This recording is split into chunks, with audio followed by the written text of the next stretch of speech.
Tuesday, April 19th. Well, it's time for some trivia now. What's 3,000 years old, survived a flood, and recently went on display? Well, it's the mummy treasure of El-Fayum, of course. Since the exhibit opened in March, hundreds have flocked to the Iredell Museum. In tonight's one-take trip, we head to Statesville, where producer Russ Hunsinger shows us more about the only mummy in North Carolina. There's a bit of mystery. The mummy is amazing. This is a chance to see something that you'd have to travel a great distance. This year marks our 60th anniversary, and we're opening with a piece that's been with us almost as long as the museum's founding. And it's very special. It is a 22nd dynasty mummy, which is actually quite rare. There's very few of them. You're going to be able to see firsthand something that was buried until the 1880s, 1890s. She was taken from her tomb by a missionary, brought to the United States, and eventually came to Statesville.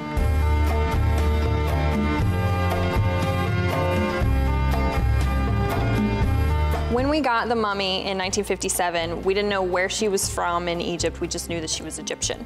In the late 90s, we took samples and photographs from her to the British Museum to a curator named John Taylor, who looked at photographs of her and helped us identify her as being from the 22nd dynasty Fayum region. And the way he was able to tell that is because of the wooden hands that are on her cartonnage. She has very distinctive, I like to call them tattoos, on her hands and her knuckles that are blue and red. And that's something that was only done in the Fayum region and only really done in the 22nd dynasty. We call her Margaret because the children gave her that name in the 1980s as a part of a contest. We don't know her real Egyptian name. There's no hieroglyphs on the coffin that are a name, which is rather unusual because without a name, her body would not have gone into its afterlife.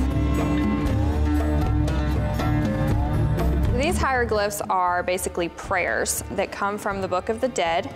And the interesting thing about the mummy that we have is that the prayers are incomplete. At the bottom, there's a symbol that's basically the Egyptian version of an ellipsis, like ... so on and so forth. But it's actually not uncommon to do that. When you have a pharaoh or royalty, they would write all the prayers because they're spending all the money on his mummification.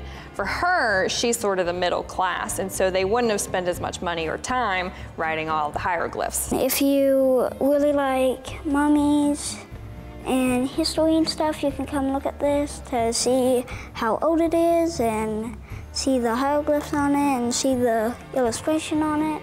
These four figures right here are the four sons of Horus, and they are special to mummification in that they help watch over the deceased. There is a human-headed god, a baboon-headed god, a hawk-headed god, and a jackal-headed god, and each one watches over a different organ of the body. Unlike other mummies, Margaret doesn't have the tight wrappings around each part of her body. We don't know why that happened, and so that's a mystery that we actually have incorporated into the exhibit, and the children will get an opportunity to look through 3 different possibilities of what might have happened to Margaret to make her be buried this way. Sometimes they bury stuff with it, like they bury like jewelry and anything that's valuable.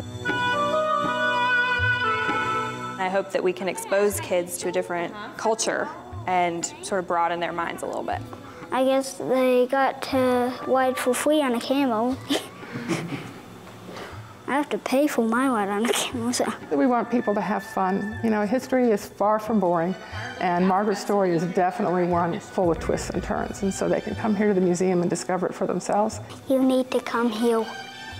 It's so amazing.